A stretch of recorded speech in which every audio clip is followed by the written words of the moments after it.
नमस्कार दोस्तों, आप सभी का एक नई कहानी में स्वागत है। इस कहानी के बारे में ज्यादा कुछ कहने की जरूरत नहीं है क्योंकि कहानी अपनी पहचान खुद बनाती है। आप कहानी सुन सकते हैं, क्या पता ये कहानी आपके दिल में भी अपनी पहचान बना ले।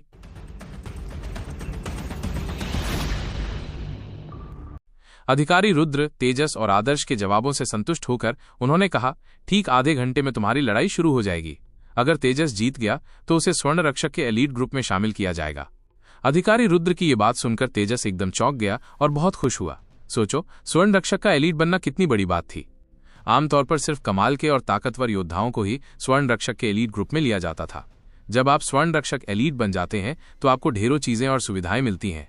आपके लिए भविष्य का रास्ता एकदम साफ और सुनहरा हो जाता है।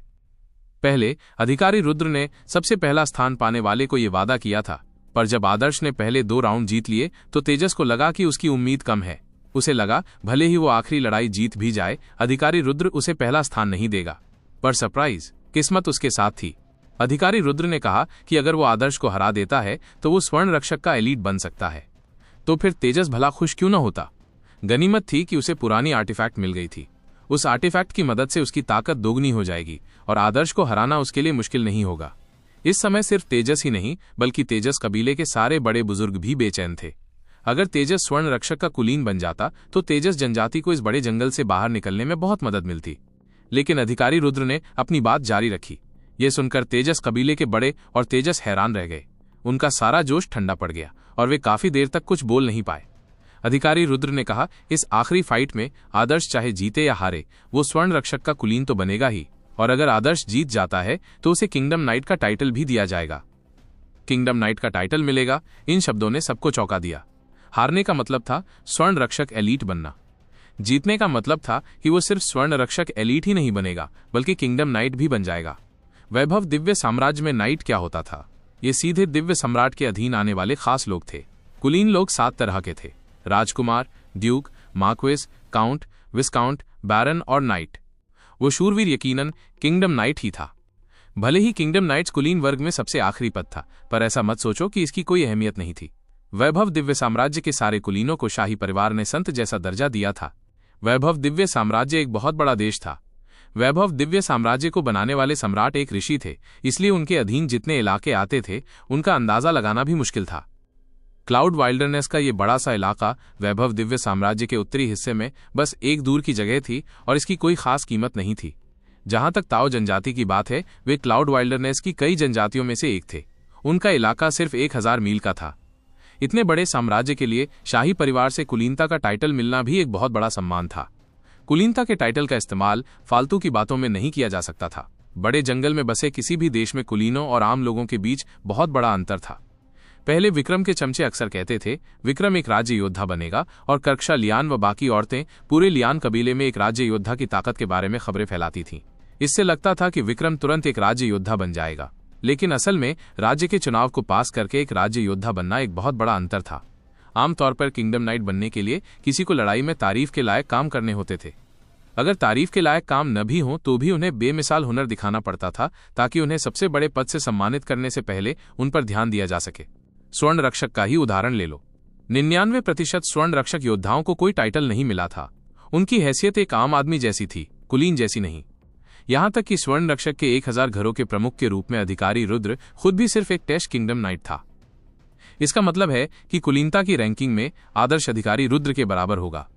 अधिकारी रुद्र के पास आदर्श को राज्य का शूरवीर बनाने की ताकत नहीं थी, लेकिन जब आदर्श ने बैंगनी हवा पूर्व से आती है बे को जागरूक किया तो इसका मतलब था कि उसका भविष्य शानदार होगा और वो भविष्य में ड्यूक या राजकुमार बनेगा। एक ऐसे आदमी के लिए जो भविष्य में ड्यूक बन सकता है, तो क्या होगा अगर उसे किंगडम नाइट का टाइटल दे दिया जाए। इसलिए आदर्श को राज्य शूरवीर का टाइटल देने के लिए अधिकारी रुद्र ने स्वर्ण रक्षक के सीनियर अधिकारियों से सलाह ली। उनकी अनुमति के बाद ही उसे राज्य शूरवीर का टाइटल मिला। अगला कदम मंजूरी के लिए राजधानी में जाना था। दरअसल जब स्वर्ण रक्षक के बड़े अधिकारियों ने फैसला कर लिया तो किंगडम नाइट जैसा टाइटल मिलना पक्का था। मंजूरी के लिए राजधानी में जाना बस एक प्रोसेस था। अगर आदर्श युवा गुरु तेजस को हरा देता तो वो एक राज्य योद्धा बन जाता। तेजस जनजाति के योद्धाओं को राज्य योद्धा का मतलब साफ पता था। उन्हें यकीन नहीं हो रहा था कि एक छोटी सी जनजाति का एक गरीब लड़का एक इज्जतदार कुलीन बन सकता है। कुछ दिनों बाद उन्हें आदर्श को देखकर उसके सामने झुकना पड़ेगा। ये उनके लिए बहुत अपमानजनक था। ऐसा तभी होगा जब वो युवा स्वामी तेजस को हराएगा। युवा स्वामी तेजस को हमारे ताओ आदिवासी कबीले की पुरानी कलाकृति इस्तेमाल करने की इजाजत मिल गई है। पुरानी कलाकृति हाथ में होने पर युवा स्वामी तेजस किसी भी कोशिश में कामयाब होंगे। कुछ ताओ आदिवासी कबीले के योद्धाओं ने गुस्से से कहा। तेजस आदिवासी कबीले के योद्धाओं को यह मानना मुश्किल लगा कि एक छोटी सी आदिवासी कबीले के एक आम आदमी को ऐसा टाइटल दिया जा सकता है। वे बहुत अभिमान से भरे थे, लेकिन आदर्श ने उनके अभिमान को तोड़ दिया था। ये सही है, आदर्श को टाइटल पाने के लिए उसे हमारे युवा गुरु की रुकावट पार करनी होगी। हमारे ताओ आदिवासी कबीले की पुरानी कलाकृतियों ने कई पुराने जंगली जानवरों को मारा है। क्या आदर्श उन कलाकृतियों का सामना कर सकता है? किंगडम नाइट का टाइटल सभी को ईर्ष्या से भर देता था, क्योंकि ये टाइटल सिर्फ कहने की बात नहीं था, बल्कि इसमें असली फायदे थे। किंगडम नाइट्स वैभव दिव्य साम्राज्य से हर साल संसाधन पा सकते थे। इतना ही नहीं, किंगडम नाइट को मुख्य क्षेत्र में जमीन का एक छोटा सा टुकड़ा भी मिलता था, जहां वे अपना घर बना सकते थे। इसे कम मत समझो, बड़े जंगल के लोगों के लिए ये एक पूरा आकर्षण था। आमतौर पर एक राज्य के शूरवीर की संपत्ति काफी अच्छी होती थी। चूंकि वो शक्तिशाली होता था, इसलिए उसका पद बहुत सम्मानजनक था। इसलिए कई लोग राज्य के शूरवीर के अधीन शरण लेने आते थे और अपनी बहुत सारी संपत्ति छोड़कर उसके सेवक बन जाते थे। कई खूबसूरत लड़कियां खुद को समर्पित करने, अपना शरीर राज्य के शूरवीर को बेचने और उसकी सेवा करने के लिए मुकाबला करती थीं। अगर वे किस्मत वाली होती और स्वामी की नजर उन पर पड़ जाती, तो वे एक दासी या रखेल बन सकती थीं। ये एक बड़ा आशीर्वाद होता। इस अस्त व्यस्त दुनिया की यही हालत थी। आम लोग इस दुनिया में मुश्किल जीवन जीते थे। एक बड़े पेड़ के सहारे अगर उन्हें गुलामी और आज़ादी के बिना भी जीना पड़े, तो भी उनकी जिंदगी आसान रहेगी। विक्रम ने पहले एक पारिवारिक कुल का जिक्र किया था। अगर वो राज्य का शूरवीर बन जाता, तो वो अपनी जमीन का एक छोटा सा टुकड़ा अपने नाम कर सकता था। वो नौकरों और सुंदरियों को अपने पास रख सकता था और शानदार धन दौलत का मजा ले सकता था। इस अस्पष्ट वादे ने लियान जनजाति के लोगों को उत्साहित कर दिया था। इन पीड़ित लोगों के लिए विक्रम के साथ वैभव दिव्य साम्राज्य के मुख्य गढ़ों में पहुंचना, अपनी मेहनत से गुजरना, अकाल, महामारी या जानवरों के हमलों का कोई डर न होना उनके लिए स्वर्ग जैसा होगा। ऐसे दिन स्वर्ग जैसे होंगे। अब विक्रम के सपने भी उसके शरीर की तरह टूट गए थे, जो कभी पूरे नहीं हो सकते थे। विडंबना ये थी कि विक्रम के बड़े लक्ष्यों को आदर्श ने पूरा किया। एक बार जब आदर्श राज्य का शूरवीर बन गया, तो वो अपने गढ़ में लोगों के एक समूह को ला सकता था। वो अपने घर बना सकता था, नौकर रख सकता था और कुलीन वर्ग का सच्चा मालिक बन सकता था। 12 साल के एक रईस के बारे में सोचकर ही कई लोग ईर्ष्या से भर जाते थे। इसे एक उज्जवल भविष्य ही कहा जा सकता था। आदर्श के खूबसूरत होने के अलावा अगर वो किंगडम नाइट बन जाता, तो ताओ कबीले की कई लड़कियां भी आदर्श की प्रशंसक बन जाती। अर्नब और तेजस के प्रशंसक शायद अपने प्रेमी से मुंह मोड़कर आदर्श को अपना प्रशंसक बना लेते। किंगडम नाइट के टाइटल की यही ताकत थी। तेजस ईर्ष्या से इतना हरा हो गया कि उसकी आंतें हरी हो गईं। उन्होंने शुरुआत में सोचा था कि आदर्श को हराकर स्वर्ण रक्षक एलीट बनना एक बहुत बड़ा सम्मान था, लेकिन एक पल में अधिकारी रुद्र ने आदर्श से जो वादा किया था, उसने बेरहमी से उसके अभिमान को चकनाचूर कर दिया। अगर आदर्श हार भी गया, तो भी वो स्वर्ण रक्षक का कुलीन होगा। अगर वो जीत गया, तो वो किंगडम नाइट होगा। तेजस की इच्छाएं विक्रम जैसी ही थीं। वो भी धन दौलत, रखेलें, असीमित शक्ति और शानो शौकत चाहता था। तेजस की इच्छाएं विक्रम से कहीं ज्यादा थीं। अभी उसकी इच्छा पूरी भी नहीं हुई थी, लेकिन आदर्श ने अपना पहला कदम उठा ही लिया था। इससे उसे जलन होने लगी। साम्राज्य का शूरवीर? मैं तुम्हें साम्राज्य का शूरवीर कैसे बनने दे सकता हूं? सपने देखना बंद करो, चाहे कुछ भी हो जाए, मैं तुम्हें हरा दूंगा। ये सोचते हुए तेजस ने दांत पीस लिए और मुट्ठियां भींच लीं। वो स्वर्ण रक्षक का कुलीन बनना चाहता था और आदर्श को राज्य का शूरवीर बनते बिल्कुल नहीं देखना चाहता था। उसे ये आखिरी लड़ाई जीतनी ही थी। आखिरी मुकाबले से पहले 30 मिनट का ब्रेक था। ताओ जनजाति के लोगों ने इस मौके का फायदा उठाया। उन्होंने अपनी पैतृक कलाकृति को बाहर निकालने से पहले एक खास रस्म और प्रार्थना की। एक गाय को मारा गया। 2 चुड़ैलें, जिनके चेहरे गाय के खून से सने थे, बाहर आईं और अजीब से मंत्र बोलते हुए नाचने लगीं। एक चुड़ैल ने तेजस आदिवासी कबीले की जादुई चीज में से महिला तलवार को निकाला और उसे खून से धोया। ताओ जनजाति में ये एक जरूरी रस्म थी जब वे अपनी जादुई चीज निकालते थे। इसे रोज के अभ्यास या दिखावे में करने की जरूरत नहीं थी, लेकिन जब किसी दुश्मन के खिलाफ इसका इस्तेमाल किया जाता, तो जादुई चीज से खून निकलता था। इसलिए उन्हें अपने पूर्वजों की आत्माओं का सम्मान करने के लिए ये रस्म करनी पड़ती थी। ये थोड़ा अजीब था, क्योंकि जब महिला तलवार को गाय के खून से भरी तांबे की बाल्टी में डुबोया गया, तो गाय का खून अचानक उबलने लगा। थोड़ी देर में पूरी बाल्टी सूख गई। ऐसा लग रहा था मानो तलवार ने सारा खून सोख लिया हो। वो तलवार थोड़ी खतरनाक है, आदर्श ने थोड़ी भौहें चढ़ाईं। उसने पहले सोचा था कि ये रस्म जंगल के अंधविश्वास की वजह से है और उसने कुछ नहीं किया, लेकिन उसे उम्मीद नहीं थी कि ताओ आदिवासी कबीले की जादुई चीज की महिला तलवार खून सोख लेगी। खून पीने के बाद महिला तलवार और भी लाल दिखने लगी। ऐसा लग रहा था मानो तलवार के ऊपर कोई न दिखने वाली शक्ति बह रही हो, मानो ताओ जनजाति की ये पुरानी जादुई चीज कुछ खास हो। जब जादुई चीज ने खून का स्वाद चखा तो ताओ आदिवासी कबीले की चुड़ैल ने तलवार को ध्यान से पोंछकर सुखाया और फिर तेजस को सौंप दिया। तेजस एक घुटने पर बैठ गया और महिला तलवार को लेने के लिए अपने दोनों हाथों को सिर के ऊपर उठाया। महिला तलवार मिलने के बाद तेजस को लगा कि उसका शरीर एनर्जी से भर गया है। उसने लड़ने की चमक से जलती आंखों से आदर्श की ओर देखा। आदर्श, मंच पर आओ, तेजस ने अखाड़े में कूदते हुए कहा। आदर्श ने अखाड़े में जाने से पहले उस महिला तलवार पर गहरी नजर डाली। बड़े जंगल में सूरज डूबने लगा था। उसकी तेज चमक से पश्चिमी आकाश लाल हो गया। आदर्श और तेजस 30 फुट की दूरी पर खड़े थे। हजारों लोग उन्हें देख रहे थे। सबने सांस रोककर पूरा ध्यान लगाया। वे दोनों की लड़ाई के बीच कोई भी दिलचस्प पल नहीं छोड़ना चाहते थे। ये ताओ आदिवासी कबीले की जादुई चीजों का इस्तेमाल करके लड़ी गई लड़ाई थी। ताओ जनजाति की पुरानी जादुई चीज कोई मामूली बात नहीं थी। ताओ जनजाति के कई लोगों ने बुढ़ापे में भी कभी जादुई चीज देखी तक नहीं थी। कुछ तो ये भी नहीं जानते थे कि वो कैसी दिखती है। आज वे अपने पूर्वजों की जादुई चीज की ताकत देख सकते थे। वे खुश क्यों न होते। युवा गुरु तेजस की जीत पक्की है। ताओ जनजाति की जय हो, दर्शकों में से किसी ने जोर से कहा। ये आवाज धीरे धीरे एक लहर में बदल गई और हर लहर पिछली लहर से ऊंची होती जा रही थी। ये एक ऐसी लड़ाई थी जिसने उनके भविष्य का फैसला किया। आदर्श एक किंगडम नाइट बनना चाहता था, क्योंकि वो जानता था कि किंगडम नाइट्स में से जो सबसे अच्छे होते हैं वे वैभव दिव्य साम्राज्य की शाही राजधानी में जा सकते हैं और वहां की खास वैभव दिव्य पवित्र टेक्निक का अभ्यास करते हुए राज्य के साधनों का फायदा उठा सकते हैं। किंगडम नाइट बनना उनके मार्शल आर्ट के रास्ते पर एक बड़ा स्टेप था। इतना ही नहीं, राज्य के शूरवीरों का अपना इलाका भी होता था। इसलिए आदर्श अपनी बहन प्रिया को उस गढ़ में लाकर आराम से जिंदगी गुजार सकता था। वो उन लोगों को भी साथ लाना चाहता था जिनसे उसे मदद मिली थी, जैसे आंटी सरला, चाचा मंद और प्यारी कोमल। आदर्श इन लोगों को मुख्य इलाके में लाना चाहता था ताकि वे क्लाउड वाइल्डरनेस के अनिश्चित जीवन को छोड़ सकें। आदर्श, तुम्हारा और मेरा कोई झगड़ा नहीं है, लेकिन तलवार अंधी है। अगर मैं गलती से तुम्हें चोट पहुंचा दूं तो मुझे दोष मत देना। मैं तुम्हें एक और चेतावनी दूंगा। हाथ में महिला तलवार होने से मेरी ताकत कम से कम 100% बढ़ जाती है, तेजस ने खुशी से कहा और अपनी छाती पर हाथ रखकर महिला तलवार को गले लगा लिया। ये बेकार की बातें हैं, अपनी चाल चलो।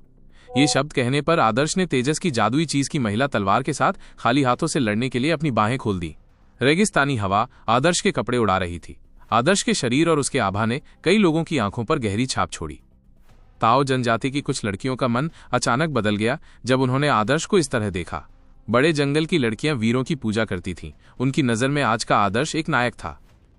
वो एक प्रतिभावान व्यक्ति था और उसका भविष्य उज्जवल था। तेजस की तलवार का सामना करते हुए उसने बिना किसी डर के खाली हाथों से किया।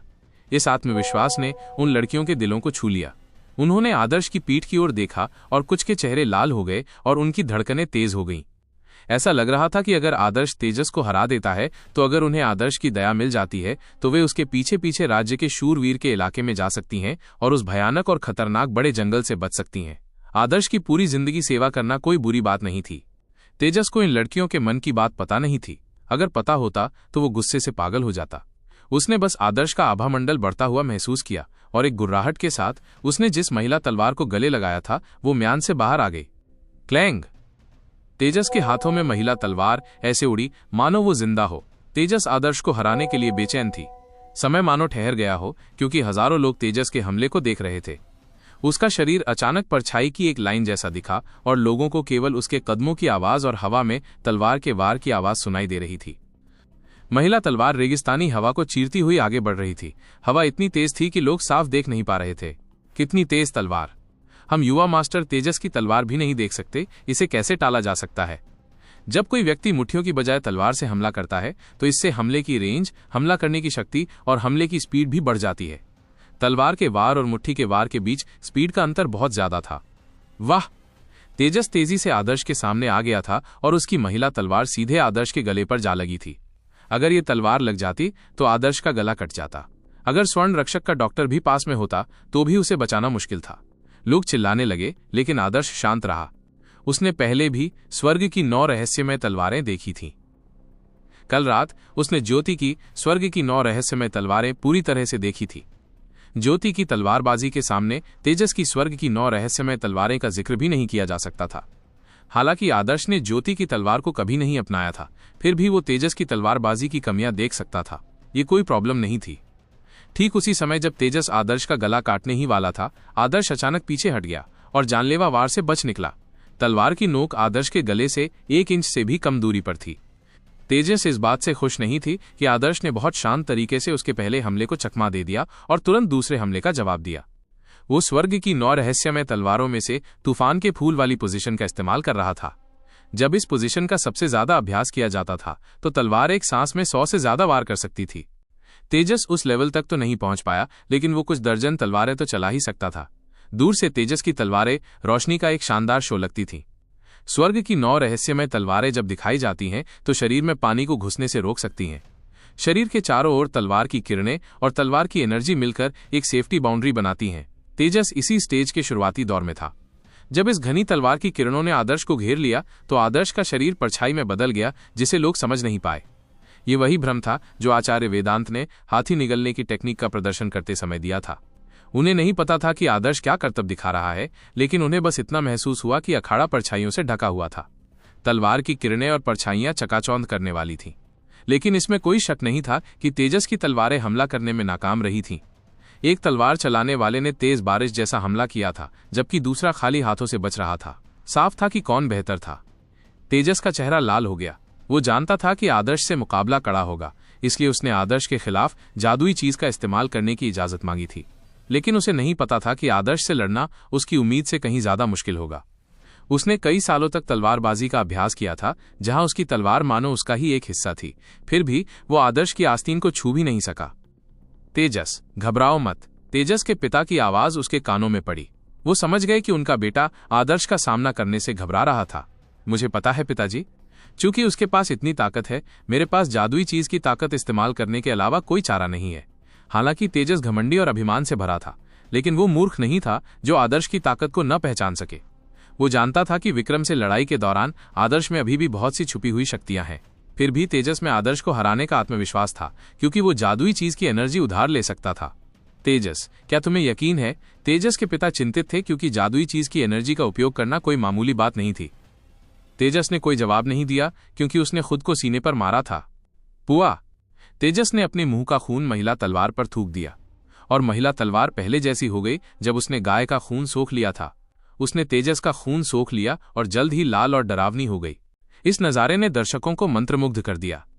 वे जानते थे कि ताओ जनजाति के पास एक जादुई चीज है, लेकिन वो क्या है या उसकी क्या शक्तियां हैं, इसके बारे में उन्हें कोई जानकारी नहीं थी। जादुई चीज का सम्मान करने के लिए खून का इस्तेमाल करना। तेजस सचमुच हताश है। बड़े बुजुर्ग ने भौहें चढ़ाईं। ताओ कबीले की जादुई चीज का एक डरावना पहलू भी था। इसे तलवार की तरह इस्तेमाल करने से ही बहुत ज्यादा शक्ति मिलती थी।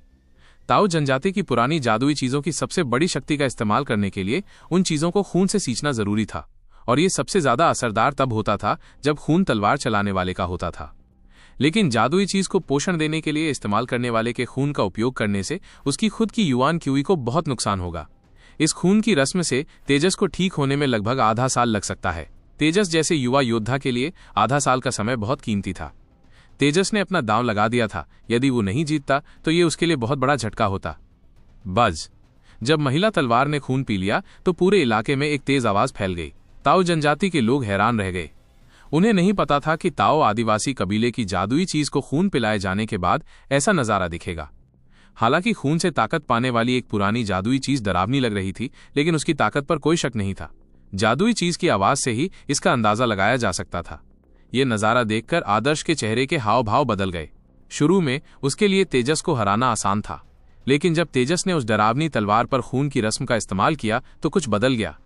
आदर्श को यह भी महसूस हुआ कि आसपास की धरती की ऊर्जा को वो तलवार एक छोटे काले भंवर में खींच रही थी। मास्टर, वो तलवार। हवा में ज्योति ने अपनी भौहें चढ़ाई जब उसने तेजस के हाथ में तलवार देखी। ये अजीब है। तेजस आदिवासी कबीले की ये तलवार बहुत अच्छी क्वालिटी की नहीं है और इसे कीमती चीज नहीं माना जाएगा, लेकिन जिस तरह से इस तलवार को बनाया गया है और इस पर रहस्यमयी निशान बने हैं, ऐसा नहीं लगता कि वे इंसानों ने बनाए हैं। अगर ये इंसानी सभ्यता की सीमाओं के करीब की जगह होती तो किसी एलियन प्रजाति की बनी चीज का होना कोई अजीब बात नहीं होती। लेकिन ये क्लाउड वाइल्डरनेस है और हमेशा से इंसानों की जमीन रही है। ये उन एलियन प्रजातियों से बहुत दूर है। इतना घटिया हथियार क्लाउड वाइल्डरनेस तक कैसे पहुंच गया, वृद्ध गुरु को पता नहीं था। लेकिन इस समय तेजस का तेज तेजी से बढ़ने लगा था। तेजस के होंठ ताजे खून से सने हुए थे। महिला तलवार की चमक के नीचे वो क्रूर लग रहा था। आदर्श, मुझ पर हमला करो। तेजस का शरीर ऊपर उठा और अपनी पुरानी जादुई चीज की ऊर्जा को एक्टिव कर दिया। तेजस अब पहले जैसा नहीं रहा। महिला तलवार की रफ्तार अपनी सीमा पर थी। आदर्श ने अपनी आंखें सिकोड़ी और एक पल में तेजस की तलवार उसकी आंखों के सामने थी। हालांकि तेजस की तलवारबाजी में कमियां थी, लेकिन जैसा कि कहा जाता है कि तेज चाल को हरा पाना संभव नहीं है, तेजस की रफ्तार अपने चरम पर थी, इसलिए भले ही उसमें कमियां थी, आदर्श उनका उपयोग उसके खिलाफ नहीं कर सकता था, क्योंकि रफ्तार के मामले में आदर्श तेजस से भी कमजोर था। आदर्श को लगा जैसे तेजस अपनी पुरानी जादुई चीज के साथ एक राक्षस में बदल गया हो। ये तलवार उसे ऊर्जा दे रही थी। तेजस जो इस्तेमाल कर रहा था वो उसके अपने शरीर की ऊर्जा नहीं, बल्कि उस राक्षसी तलवार की ऊर्जा थी। आदर्श ने तेजस की तलवार को चकमा दिया, लेकिन तलवार के साथ आई तेज हवा ने आदर्श की कमीज को चीर दिया। एक हल्की फुल्की आवाज आई। भीड़ उसे साफ सुन सकती थी। उसे चोट लग गई। भीड़ चिल्लाई। उन्होंने आदर्श की बांह पर 1 फुट लंबा छेद देखा। उसकी बाईं बांह कटी हुई थी। नहीं, ये सिर्फ तलवार की हवा है। आदर्श घायल नहीं हुआ है। हालांकि आदर्श को काटा नहीं गया था, लेकिन तेजस की तलवार ने ऐसा कर दिखाया जिससे तेजस आदिवासी कबीले के लोग बेहद उत्साहित हो गए। युवा मास्टर, तेजस की जीत निश्चित है। उस बच्चे को मार डालो। बड़े जंगल के लोग असभ्य थे। तेजस जनजाति के लोग, खासकर जोशीले युवा, नहीं चाहते थे कि आदर्श की छाया में उनका कबीला दब जाए, और साथ ही वे आदर्श से बेहद ईर्ष्या करते थे। इस मामले में वे तेजस जनजाति की लड़कियों से अलग थे। एक जंगली दुनिया में जहां ताकत ही पुरुष की हैसियत, दौलत और औरतों का फैसला करती थी, ये जंगल के कानून से अलग नहीं था।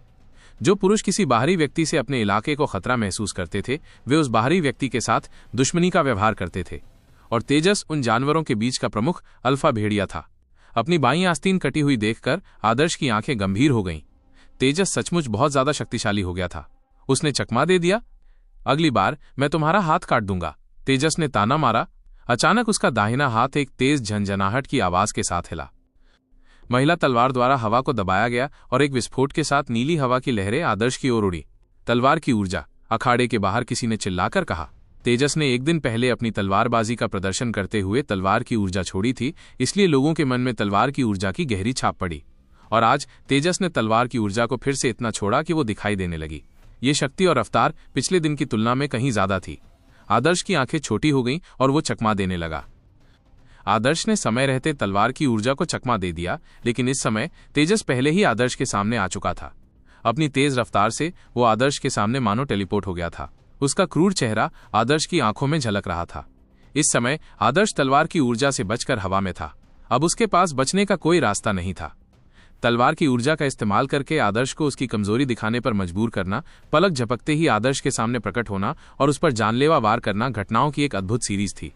दर्शकों की आंखों के लिए ये सब कुछ इतना ज्यादा था कि वे इसे देख ही नहीं पा रहे थे। इस तरह के हमले से कोई कैसे बच सकता है? युवा मास्टर तेजस जीतने ही वाले थे। लोगों ने आंखें खोल दी और अगला रोमांचक दृश्य देखने से डरने लगे। तेजस कबीले के मुखिया की चिंता बढ़ गई। ये लड़ाई बेहद अहम थी। तेजस आदर्श को हराने ही वाला था, जिससे वो उत्साहित और घबराया हुआ था। हवाई जहाज पर भी ज्योति, जो आदर्श पर पूरा भरोसा कर रही थी, डर के मारे उछल पड़ी। उसने तुरंत अपनी कलाई के बैंड को छुआ और आदर्श को बचाने के लिए अंदर से दवा निकालने को तैयार हो गई। पैर रखने के लिए कोई जगह ना होने के कारण आदर्श के पास बचने का कोई रास्ता नहीं था। मर जा, तेजस ने वार किया। तलवार आदर्श की छाती की ओर बढ़ी। महिला तलवार सिर्फ 2 फीट लंबी थी और उसकी धार खून की तरह लाल थी। उस पल मानो समय रुक गया हो। आदर्श की नजरों में खून जैसी लाल महिला तलवार मानो कोई जहरीला सांप उसकी ओर आ रहा हो। आदर्श का ध्यान बेमिसाल था। ऐसा लग रहा था जैसे उसे पिछली रात की याद आ गई हो, जब उसने ज्योति के साथ मुकाबला किया था। ज्योति ने उस पर बार बार हमला किया था। हालांकि उसके दबे हुए हमले तेजस जितने तेज नहीं थे, लेकिन उनमें तेजस से ज्यादा खूबसूरती थी। ज्योति के आदर्श पर हमले सिर्फ शारीरिक हमले नहीं थे, बल्कि जोरदार हमले थे। बल। आदर्श के दिमाग में ज्योति द्वारा पिछली रात कहे गए शब्द कौंध गए। ये सूक्ष्म और अति सूक्ष्म टेक्निक शुरुआती लेवल है। शुरुआती लेवल के बाद की अवस्था को छोटी सफलता का लेवल कहा जाता है, जिसमें दुश्मन के बल को उधार लेकर बचाव में मदद की जा सकती है। अगर मैं और भी कुछ कहूं तो भी आपके लिए इसे समझना मुश्किल होगा। सब कुछ आपके अपने ज्ञान पर निर्भर करेगा। उसी क्षण आदर्श को अचानक कुछ समझ आया।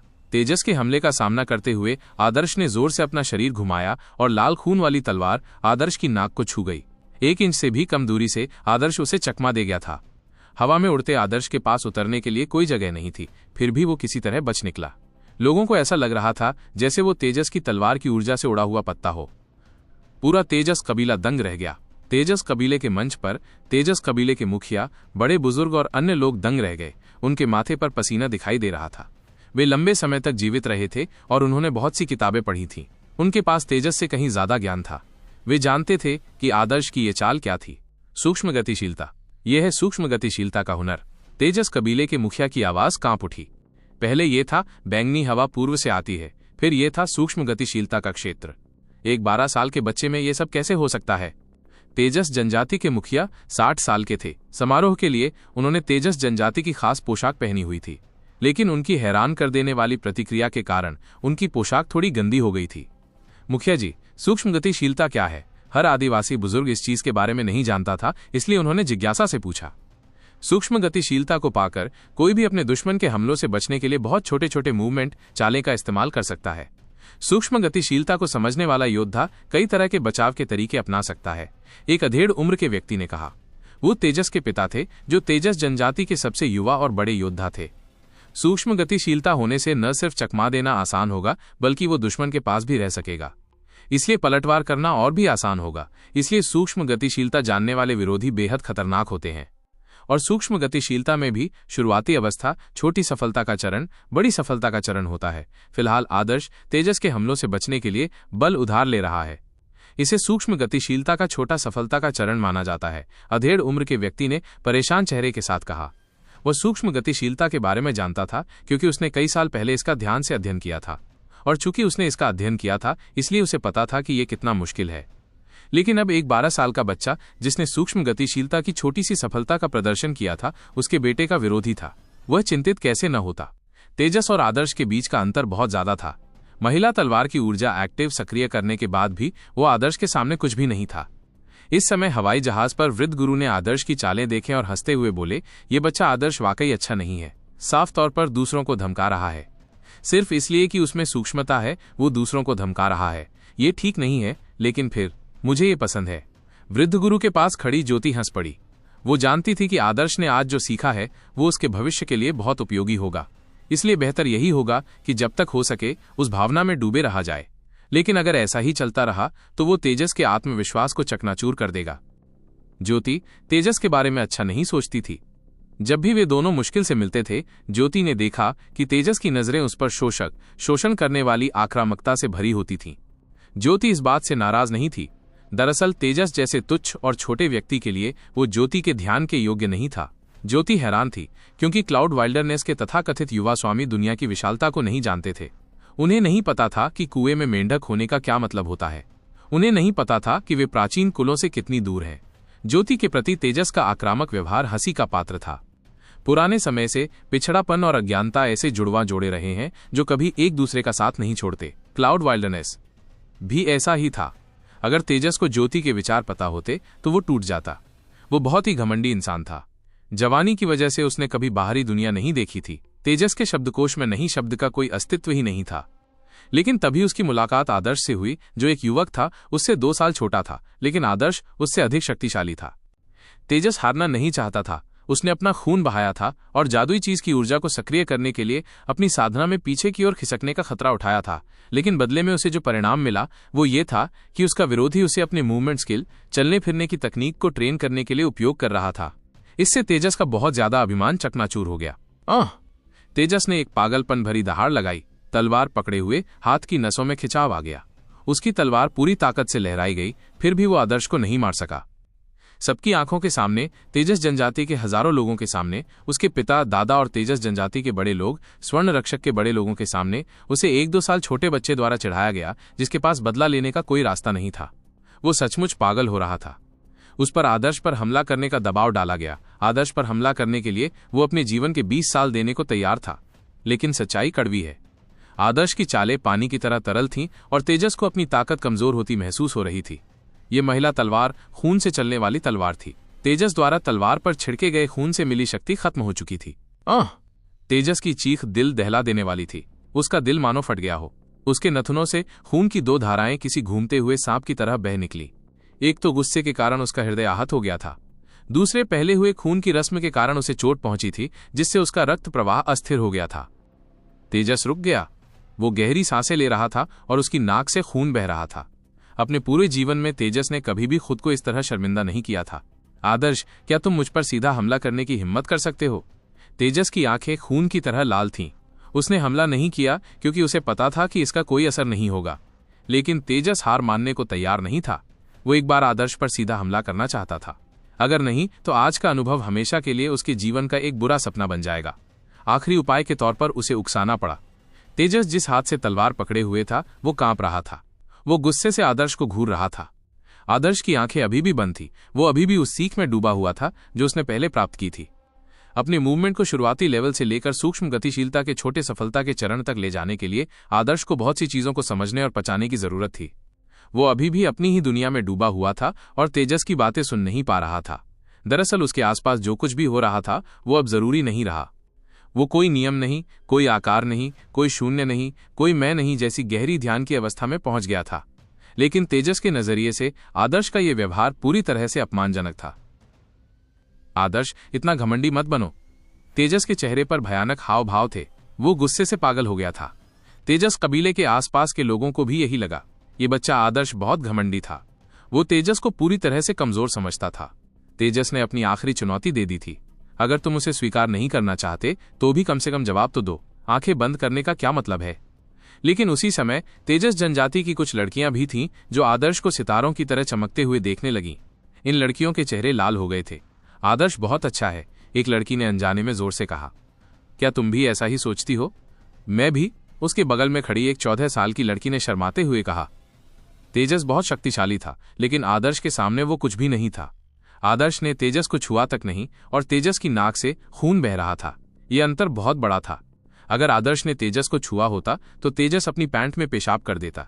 लड़कियां नायकों की पूजा करती थीं, खासकर ऐसे युवा नायक की जो उनकी ही उम्र का हो। अपने साथी को पाने के बाद दोनों लड़कियां उत्साह से बातें करने लगीं। ये नज़ारा कई युवा लड़कियों की भीड़ में हुआ। वे आदर्श की उत्सुक प्रशंसक बन गई थीं। तुम दूसरों को हद से ज्यादा धमका रहे हो। तेजस एक जंगली बैल की तरह गहरी सांसें लेते हुए चिल्ला रहा था। उसने आदर्श को अपनी मार स्वीकार करने के लिए उकसाया था, लेकिन आदर्श ने कोई प्रतिक्रिया नहीं दी और अपनी आंखें भी नहीं खोली। ऐसा लग रहा जैसे वो यहाँ किसी प्रतियोगिता के लिए नहीं बल्कि सिर्फ सोने के लिए आया हो। तेजस के लिए ये उनके प्रति अनादर दिखाना था। तेजस क्रोधित हो गया। उसने अपनी नाक पर लगे खून को छुआ और उसे महिला तलवार पर पोंछ दिया। इसके बाद उसने अपनी कलाई काटने के लिए महिला तलवार का इस्तेमाल किया। ताज़ा खून निकला और महिला तलवार ने उसे सोख लिया। इस नज़ारे ने तेजस जनजाति के बुजुर्गों को चिंतित कर दिया।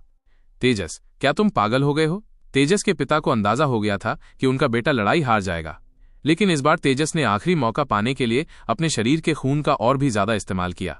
यह कदम बेहद गलत था, लेकिन तेजस ने अपने पिता की सलाह अनसुनी कर दी। मैं पागल नहीं हूं, मैं इसे छोड़ नहीं सकता, वरना यह एक ऐसी गांठ बन जाएगी जो जिंदगी भर बनी रहेगी। तेजस ने पुरानी जादुई चीज की निषिद्ध ऊर्जा को सक्रिय कर दिया। चूंकि उसने अपना रक्त जरूरत से ज्यादा बहा दिया था, तेजस का चेहरा पीला और खून के बिना हो गया। उसने न केवल अपनी बाईं कलाई काट ली बल्कि अपनी दाहिनी कलाई भी काट ली। खून और ज्यादा बहने लगा और तेजस का चेहरा और भी सफेद हो गया। वापस मंच पर आदिवासी बुजुर्ग और तेजस के पिता हैरान रह गए। ये बहुत बड़ी कीमत थी जिसे चुकाना पड़ा। इस लड़ाई के कारण तेजस की साधना में निश्चित रूप से गिरावट आएगी। इससे कम से कम 1 साल का प्रयास बर्बाद हो जाएगा। तेजस को महसूस हुआ कि उसके हाथ में पकड़ी महिला तलवार से आवाजें आने लगी हैं। उसने अपने शरीर की सारी ऊर्जा का उपयोग महिला तलवार के साथ एक होने के लिए किया था। ये मेरी मार है, तुम्हें स्वीकार करनी ही होगी, चाहे तुम्हें पसंद हो या नहीं। तेजस के माथे पर कैंचुए की तरह एक नस उभर आई। उसने अपनी सारी ऊर्जा पूरी तरह से बाहर निकाल दी थी। उसके शरीर से खून जैसी लाल रोशनी निकलने लगी। हूं, महिला तलवार जोर जोर से आवाजें निकालने लगी। ऐसा लग रहा था जैसे हजारों खूंखार भूत तलवार से चीख रहे हों। चारों ओर धरती की ऊर्जा इकट्ठा हो रही थी, जिससे क्षेत्र में एक काला बवंडर बन गया। काला बवंडर तेज होता गया और ठोस अवस्था में पहुंच गया। उसने आदर्श और तेजस को घेर लिया। निशान का जेल। एक आदिवासी बुजुर्ग की आंखें चमक उठी। मुझे कैसे पता नहीं चला कि तेजस वास्तव में निशान की जेल का हमला इस्तेमाल कर सकता है।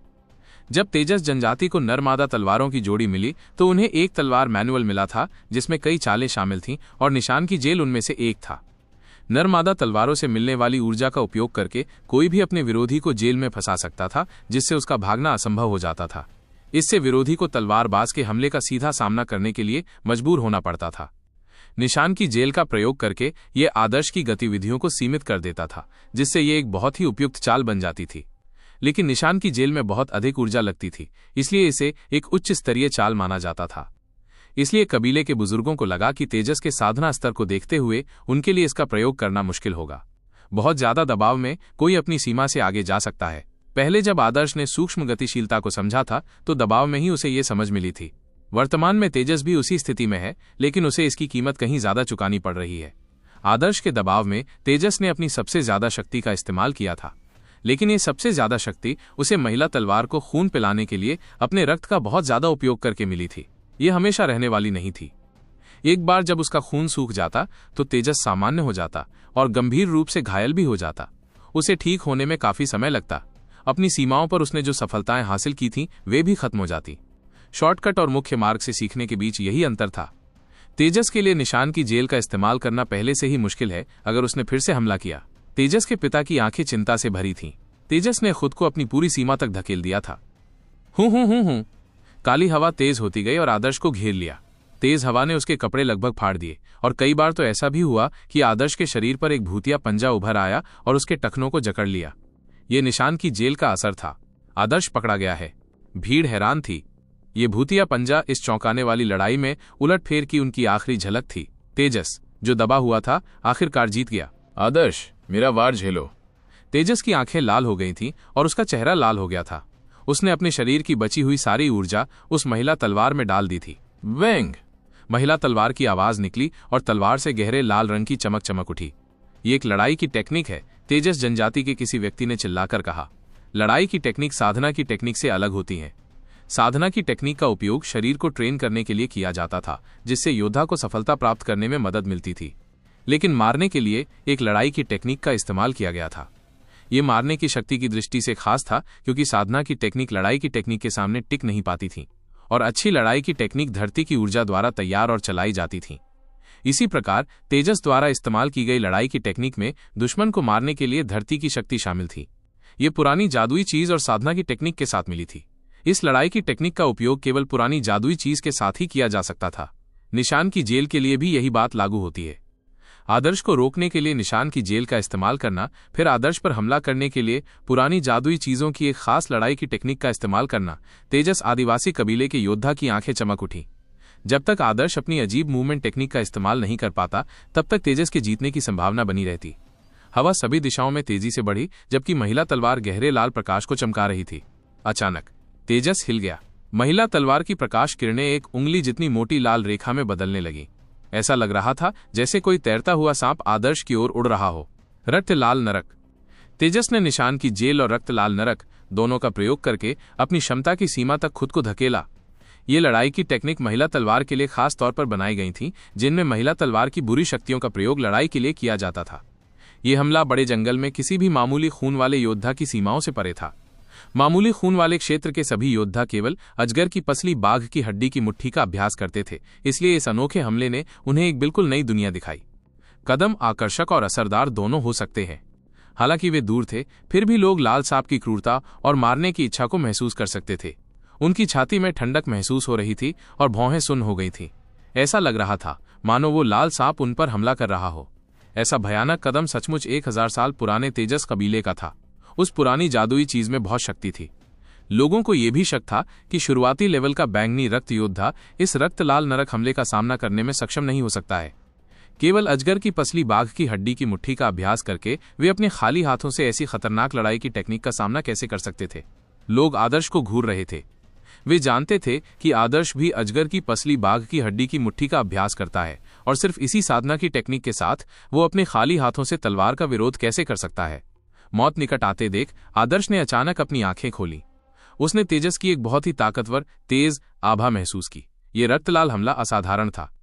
तेजस के लिए खाली हाथों आदर्श के खिलाफ अपनी पुरानी जादुई चीज हासिल करना एक बहुत बड़ा फायदा था। ऐसी स्थिति में कई लोग अपना दिमाग खो बैठते, लेकिन आदर्श को जरा भी डर नहीं लगा। तलवार के सामने उसने अपनी सांसों को पूरी तरह से रोक लिया। उसके हृदय में स्थित बैंगनी क्रिस्टल की उत्पत्ति धड़कने लगी। भीतर की शुद्ध ऊर्जा आदर्श के शरीर को पोषित करने लगी। आदर्श के जोड़ बजने लगे और उसकी नसों में ताकत भर गई। उन्होंने उसी पुरानी अजगर की पसली बाघ की हड्डी की मुट्ठी से मुक्का मारा। बूम! ये मुक्का पहली बार था जब उन्होंने राज्य के चयन में दर्शकों के सामने अपनी पूरी ताकत का इस्तेमाल किया। आदर्श द्वारा ऊर्जा इकट्ठा करने वाले क्षेत्र के सबसे ऊंचे लेवल तक पहुंचने के बाद यह पंच सबसे तेज था। गर्जन! आंग! जैसे ही आदर्श आगे बढ़ा, उसके पीछे एक बाघ और अजगर की छाया उभर आई। ये उम्मीद के मुताबिक नीला अजगर और सफेद बाघ नहीं था, बल्कि एक बैंगनी सुनहरा अजगर और एक दैवीय स्वर्गीय बाघ था। बाघ और अजगर लाल डूबते सूरज की पृष्ठभूमि में उड़ रहे थे। जीवन ऊर्जा की अभिव्यक्ति। मंच पर तेजस जनजाति के सबसे बड़े बुजुर्ग की सबसे तेज प्रतिक्रिया हुई। वो सीधे खड़े हो गए और उनकी प्रतिक्रिया के कारण उनके हाथ के नीचे रखी मेज उनके एक हाथ के दबाव से चकनाचूर हो गई। जीवन ऊर्जा का प्रकटीकरण जीवन ऊर्जा को एक छाया में बदलकर एक हमलावर चाल के साथ प्रयोग करना था। इसका प्रयोग केवल सबसे अच्छे बैंगनी रक्त योद्धा ही कर सकते थे। यह आदर्श पर कैसे प्रकट हो सकता है? क्या उसका शरीर अनुशासित था? इस विचार ने तेजस आदिवासी कबीले के महान बुजुर्ग के दिमाग को झकझोर दिया और आदर्श पहले ही तेजस से टकरा चुका था। नरक से आए लाल सांप के खिलाफ अजगर बाघ की छाया। बूम! अखाड़े में विस्फोट हो गया और हर तरफ मलबा उड़ने लगा। आदर्श और तेजस की ऊर्जा बाहर निकल आई। आदर्श की कमीज खून से लाल हो गई थी। उसकी दाहिनी मुट्ठी टूटी हुई थी और हड्डी तक गहरा घाव था। लेकिन आदर्श 10 कदम पीछे हटकर जमीन पर गिरा। तेजस सीधे अखाड़े से बाहर उछलकर जमीन पर गिर पड़ा। उसका चेहरा पीला पड़ गया था, उसके होंठ कांप रहे थे और उसकी नाक से खून बह रहा था। भीड़ में एक लंबी खामोशी छा गई। अभी अभी जो लड़ाई हुई थी वो बिल्कुल अविश्वसनीय थी। ये नश्वर रक्त योद्धाओं के बारे में उनकी समझ की सीमा से परे था। नश्वर रक्त योद्धा पेड़ों को उखाड़ सकते थे और चट्टानों को तोड़ सकते थे, लेकिन जब वे लड़ते थे तो वे अपने मांस और मांसपेशियों का इस्तेमाल करते थे। कभी कभी तलवार की ऊर्जा और मुट्ठी की हवा का टकराव होता था, लेकिन वो सीमा होती थी। उन्होंने कभी भी नश्वर रक्त योद्धाओं के बीच लड़ाई को इस स्तर तक पहुंचते नहीं देखा था। वो लाल तलवार की किरण और डूबते सूरज की झलक वाला वो अजगर बाघ का छायादार रूप बेहद चौंकाने वाला था, अविश्वसनीय था। लेकिन तेजस आदिवासी कबीले द्वारा बनाया गया पत्थर का मंच, जिसमें विशाल छेद हो गया था, ने साबित कर दिया कि यह वास्तव में हुआ था। 5 फुट चौड़ा एक गहरा गड्ढा टूटी हुई चट्टानों से घिरा हुआ था। इन चट्टानों में मकड़ी के जाले जैसी दरारें थीं। ये मानना मुश्किल था कि ये नश्वर रक्त योद्धाओं के बीच की लड़ाई थी। तेजस ने पुरानी जादुई चीज की निषिद्ध ऊर्जा का उपयोग किया था, इसलिए ऐसी विनाशकारी शक्ति प्राप्त करना समझ में आता है। लेकिन आदर्श ने यह कैसे हासिल किया? क्या उसने वास्तव में तेजस को हराया, जिसने पुरानी जादुई चीजों की ऊर्जा का उपयोग अपने खाली हाथों से किया था? तेजस कबीले के लोग यकीन नहीं कर पा रहे थे। यहां तक कि जो लड़कियां आदर्श का चुपके से समर्थन कर रही थीं, उनके मुंह खुले के खुले रह गए। वे हैरान रह गईं। उनमें से कुछ तो ऐसी भी थीं जिन्होंने पिछले दिन आदर्श को परेशान किया था। ये आदर्श, जो पड़ोस के छोटे भाई सा दिखता था, असल में कितनी भयानक ताकत रखता था। उन्हें लगा जैसे वे कल ही के चूहों के झुंड की तरह एक डायनासोर को परेशान कर रहे हों। शुक्र है कि डायनासोर गुस्से में नहीं आया, वरना नतीजा अकल्पनीय होता। जीवन ऊर्जा का प्रकटीकरण। ये वास्तव में जीवन ऊर्जा का प्रकटीकरण है। केवल धरती की जीवन ऊर्जा की शक्ति का आह्वान करके ही वो ऐसी विनाशकारी शक्ति प्राप्त कर सकता था। तेजस जनजाति के मुखिया निराश होकर अपनी सीट पर वापस बैठ गए। जीवन ऊर्जा का प्रकटीकरण, ये कैसे हो सकता है? वास्तव में मुखिया को इसकी पुष्टि करने की कोई आवश्यकता नहीं थी, क्योंकि बहुत से लोग बता सकते थे कि आदर्श का हमला जीवन ऊर्जा का प्रकटीकरण था। आखिरकार गरजते दैवीय बाघ और उड़ते बैंगनी सुनहरे अजगर की छवि अभी भी उनकी आंखों पर अंकित थी। ये जीवन ऊर्जा के प्रकटीकरण के अलावा और क्या हो सकता है? तेजस जनजाति के लोग न तो बैंगनी हवा पूर्व से आती है के बारे में जानते थे, न ही सूक्ष्म गतिशीलता के बारे में, लेकिन जीवन ऊर्जा के प्रकटीकरण के बारे में वे इसे बहुत अच्छी तरह से जानते थे। इसका केवल एक ही कारण था, क्योंकि पूरे तेजस आदिवासी कबीले में युवा पीढ़ी में केवल एक ही व्यक्ति जीवन ऊर्जा को प्रकट करने में सक्षम था, और वो था उग्र। उग्र बैंगनी रक्त के मध्य चरण तक पहुंच गया था और सुधारे हुए शरीर अजगर की नाड़ी अवस्था तक पहुंचने से बस एक कदम दूर था। इस तरह वो जीवन ऊर्जा के प्रदर्शन का उपयोग कर सकता था। कल उग्र ने मंच पर जीवन ऊर्जा का प्रदर्शन किया था और खूब तालियां बजी। वे इस बात से बेहद खुश थे और खाने के दौरान उत्साह से इस पर चर्चा कर रहे थे। उग्र तेजस जनजाति के कबीले का गौरव था। इससे पहले आदर्श शुरुआती और सेमीफाइनल में बहुत आगे निकल गया था, जिससे तेजस जनजाति के कुलीन लोग शर्म से झुक जाते थे, लेकिन उग्र ने उन्हें उनका गौरव वापस दिला दिया था। पर अब आदर्श भी जीवन ऊर्जा के प्रकटीकरण का उपयोग करने के चरण तक पहुंच गया था। ये कैसे संभव हो सकता है? क्या जीवन ऊर्जा का प्रकटीकरण केवल सबसे अच्छे बैंगनी रक्त योद्धाओं द्वारा ही संभव नहीं है? उग्र केवल बैंगनी रक्त क्षेत्र के मध्य चरण में ही ऐसा कर पाए थे। आदर्श सबसे ऊंचे ऊर्जा संग्राहक क्षेत्र में थे, फिर भी वो इसे समझने में कामयाब रहे। प्रतिभा को अनदेखा करके क्या आदर्श ताकत के मामले में भी उग्र से बेहतर हो सकता है? तेजस कबीले के किसी सदस्य ने कहा। वे इसे स्वीकार नहीं कर सके। आदर्श की शक्ति उग्र से ज्यादा नहीं हो सकती, लेकिन जीवन ऊर्जा का प्रकटीकरण कोई शक्तिशाली व्यक्ति नियंत्रित नहीं कर सकता। यहां तक कि कुछ सबसे अच्छे बैंगनी रक्त योद्धा भी जीवन ऊर्जा के प्रकटीकरण को नियंत्रित नहीं कर सकते। जीवन ऊर्जा का यह प्रकटीकरण व्यक्ति की समझ पर निर्भर करता है। ये एक योद्धा की ऊर्जा को नियंत्रित करने की क्षमता का एक पैमाना है। इसके अलावा अगर कोई नश्वर रक्त योद्धा सुधारे हुए शरीर अजगर की नाड़ी प्राप्त करने में कामयाब हो जाता है तो वो बैंगनी रक्त क्षेत्र के सामने जीवन ऊर्जा को प्रकट करने की क्षमता प्राप्त कर सकेगा। तेजस आदिवासी कबीले के एक योद्धा ने समझाया। इससे उनकी शंकाएं दूर नहीं हुई, बल्कि वे और भी अधिक हैरान हो गए। वे दंग रह गए। सुधारे हुए शरीर, अजगर की नाड़ी, आदर्श ऐसी स्थिति में पहुंच गया है। उन्होंने बहुत पहले ही मुखिया से सुना था कि उग्र एक दुर्लभ प्रतिभा है जो तेजस जनजाति के कुल में सैकड़ों वर्षों से नहीं देखी गई थी। खास बात यह थी कि वो 18 वर्ष का था और सुधारे हुए शरीर अजगर की नाड़ी के दायरे से बस एक कदम दूर था। इससे पहले पिछले कई सौ वर्षों के इतिहास में तेजस जनजाति के कुल में कोई भी इस अवस्था तक नहीं पहुंचा था। इस वजह से उन्हें गर्व महसूस हुआ। वे उग्र के इस मंच पर आने का इंतजार कर रहे थे, उन्हें बड़े जंगल से बाहर लाकर मुख्य इलाके में एक पारिवारिक कबीला स्थापित करने का। लेकिन अब उग्र अभी भी उस अवस्था से एक कदम दूर था। जहां तक आदर्श की बात है, वो 12 वर्ष की आयु में ही उस अवस्था तक पहुंच चुका था। ये कैसे संभव हो सकता है? तेजस जनजाति के लोग आदर्श को घूर रहे थे। उनके चेहरे पर ऐसा भाव था मानो उन्होंने कोई भूत देख लिया हो। वे इस पर विश्वास नहीं कर सके, लेकिन तेजस जनजाति के योद्धाओं को कोई आपत्ति न होने तथा मुखिया के चुपचाप सहमत होने को देखते हुए उनके पास विश्वास करने के अलावा कोई विकल्प नहीं था। आदर्श सचमुच 12 वर्ष की आयु में ही ऐसी स्थिति में पहुंच गया था। संयमित शरीर, जीवन ऊर्जा का प्रकटीकरण, और उसने पहले बैंगनी बादल थूक दिए थे और उसके पास सबसे मजबूत आत्मा थी। उन्होंने आगे सोचने की हिम्मत नहीं की। तुलना करना एक यातना थी। तुलना करने पर कचरा निकलता था। उन्हें आखिरकार समझ आ गया कि आदर्श को रहस्यवादी रैंक ग्रेड 5 क्यों दिया गया था, लेकिन उग्र को बिना ग्रेड वाली रहस्यवादी रैंक क्यों दी गई थी। ऐसा इसलिए नहीं था कि स्वर्ण रक्षक अन्याय कर रहे थे, बल्कि इसलिए कि ये सच था। आदर्श उग्र से कहीं अधिक शक्तिशाली था। जहां तक तेजस की बात है तो उसका तो जिक्र भी नहीं किया जा सकता। वो तो कचरा था जिसकी तुलना करते ही उसे तुरंत बाहर फेंक देना चाहिए था। यदि वे एक कदम पीछे हटते तो विक्रम का जिक्र करने लायक भी नहीं था। तेजस से उसकी तुलना नहीं की जा सकती थी, इसलिए जब उसकी तुलना आदर्श से की गई तो वो गोबर और मोती की तुलना करने जैसा था। विक्रम जनजाति के योद्धा डर गए थे। उनके दिमाग ने सोचने की क्षमता खो दी थी। आदर्श की आखिरी लड़ाई ने उनके दिमाग को बहुत नुकसान पहुंचाया था। उन्हें होश में आने में बहुत समय लगेगा। जहां तक विक्रम की बात है, जिसे आदर्श ने अपंग बना दिया था, उसने कल से एक शब्द भी नहीं कहा था, लेकिन उसकी आंखों में गहरी निराशा साफ झलक रही थी। ये निराशा उस निराशा से 10,000 गुना अधिक बुरी थी जो उसने तब महसूस की थी जब वो बंजर हड्डी के सार को निगलने के बाद बैंगनी रक्त क्षेत्र में सफलता पाने में असफल रहा था। हाँ, आदर्श न सिर्फ बलवान निर्दयी था और उसने बिना कुछ सोचे समझे विक्रम को कुचल दिया था, बल्कि उसने विक्रम को एक सच्चाई भी बता दी थी। विक्रम, जो अपंग हो चुका था और अपनी सारी मार्शल आर्ट क्षमता खो चुका था, के पास भविष्य में आदर्श से बदला लेने का कोई मौका नहीं था। विक्रम का दिल मर गया। उसने खुद को जिंदा रखने के लिए बदला लेने के विचारों का सहारा लिया था, लेकिन अब बदला लेने का कोई मौका नहीं था। विक्रम ने जीने की इच्छा खो दी थी। उसका शरीर भले ही अभी जिंदा हो, लेकिन वो एक जिंदा ज़ॉम्बी से ज्यादा कुछ नहीं था। आदर्श जीत गया। झूठन ने आदर्श पर गहरी नजर डाली। हालांकि उसने आदर्श को बहुत अच्छी रेटिंग दी थी, फिर भी उसने आदर्श को कम करके आंका था। यदि वो आदर्श की रैंक का फिर से मूल्यांकन करता तो वो उसे रहस्यवादी रैंक ग्रेड 6 देता। राज्य के चयन का अंतिम नश्वर रक्त युद्ध समाप्त हो चुका था। परिणाम एक नजर में ही स्पष्ट था। आदर्श अभी भी अखाड़े में खड़ा था, लेकिन उसकी दाहिनी मुट्ठी बुरी तरह घायल हो गई थी। आखिरकार अंतिम हमले में उसने जीवन ऊर्जा का इस्तेमाल करके अपनी मुट्ठी बांधी थी, जो तेजस की लड़ाई की टेक्निक रक्त लाल नरक के खिलाफ थी। हालांकि उसने जीवन ऊर्जा का प्रयोग किया था, फिर भी उसकी मुट्ठी मांस की बनी हुई थी। उस प्रहार ने आदर्श की मुट्ठी को इतना घायल कर दिया था कि उसकी हड्डी दिखाई दे रही थी। अगर उसका संयमित शरीर ना होता तो उसकी दाहिनी मुट्ठी 2 टुकड़ों में बंट जाती।